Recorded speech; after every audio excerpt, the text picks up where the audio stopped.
नमस्कार।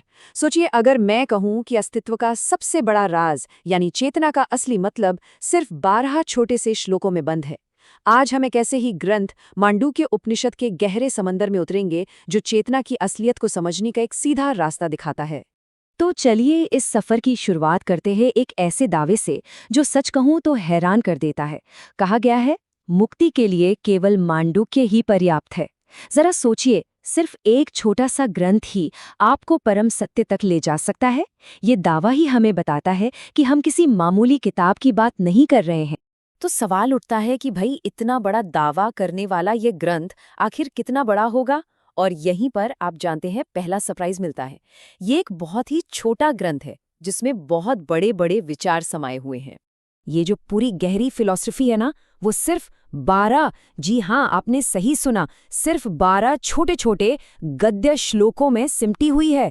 पूरी ब्रह्मांडीय चेतना का नक्शा बस कुछ ही लाइनों में। असल में ये सभी उपनिषदों में सबसे छोटा है और बस यही बात इसके उस दावे को और भी ज्यादा, आप कह सकते हैं, दमदार बना देती है कि ये अकेले ही मुक्ति दिलाने के लिए काफी है। ये देखिए, ये वो प्राचीन पाठ है। ये हमें सीधे अथर्ववेद की ऐतिहासिक जड़ों से जोड़ता है। मतलब ये कोई हवाई बात नहीं है, बल्कि एक जीती जागती परंपरा है, एक विरासत है।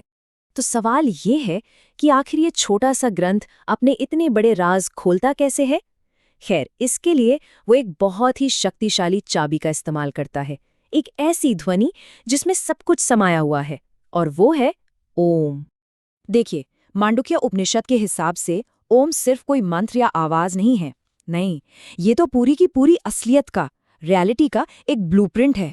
अतीत, वर्तमान, भविष्य और जो कुछ भी समय से परे है, वो सब कुछ इसी एक अक्षर में समाया है। इस ग्रंथ की शुरुआत ही एक जबरदस्त घोषणा से होती है। ओम इत्ते तदक्षरम इदम सर्वम, यानी ये सब कुछ जो भी हमें दिख रहा है, जो भी महसूस हो रहा है, वो सब ओम ही है। अच्छा, तो अगर ओम चेतना का नक्शा है, तो फिर देर किस बात की। चलिए इस नक्शे को उठाते हैं और अपने ही अंदर के ब्रह्मांड को एक्सप्लोर करते हैं। आइए अपनी चेतना की मैपिंग करते हैं।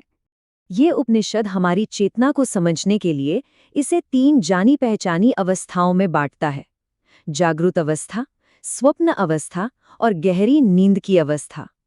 हम सब हर रोज इन तीनों से गुजरते हैं, है ना?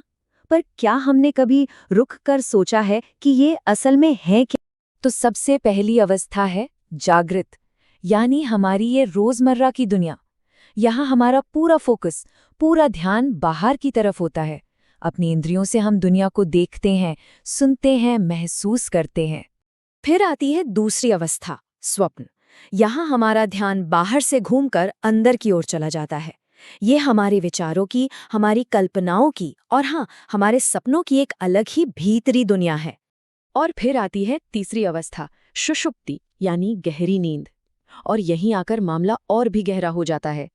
ये एक ऐसी स्टेट है जहाँ ना कोई इच्छा है, ना कोई सपना, बस चेतना का एक, आप कह सकते हैं, एक अखंड पिंड, बस शुद्ध होना। तो ये सब हमें एक बहुत ही जरूरी सवाल पर लाकर खड़ा कर देता है। अगर हम जागते हैं, सपने देखते हैं और फिर गहरी नींद में सो जाते हैं, तो वो कौन है, वो क्या है जो इन तीनों ही अवस्थाओं का अनुभव कर रहा है? वो एक चीज जो हमेशा मौजूद रहती है। और बस यही सवाल हमें इस यात्रा के क्लाइमैक्स तक ले आता है। ये हमें मिलवाता है चौथी अवस्था से, जिसे कहते हैं तूर्य। अब देखिए, यहाँ उपनिषद एक बहुत ही कमाल का तरीका अपनाता है। किसी ऐसी चीज को कैसे समझाएं जो हमारी भाषा और सोच से ही परे हो। तो वो ये नहीं बताता कि तुर्य क्या है, बल्कि वो ये बताता है कि तुर्य क्या नहीं है।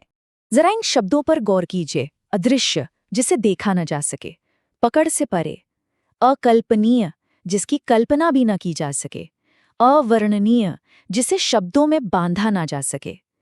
इन शब्दों से उपनिषद हमें हमारी सोच की दीवारों से बाहर धकेल रहा है, उस परम सत्य की ओर इशारा कर रहा है।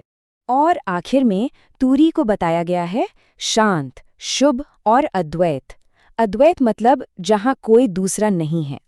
ये वो अवस्था है जहाँ अनेक होने का भ्रम खत्म हो जाता है। ये वो बुनियाद है जिस पर बाकी सब कुछ टिका है।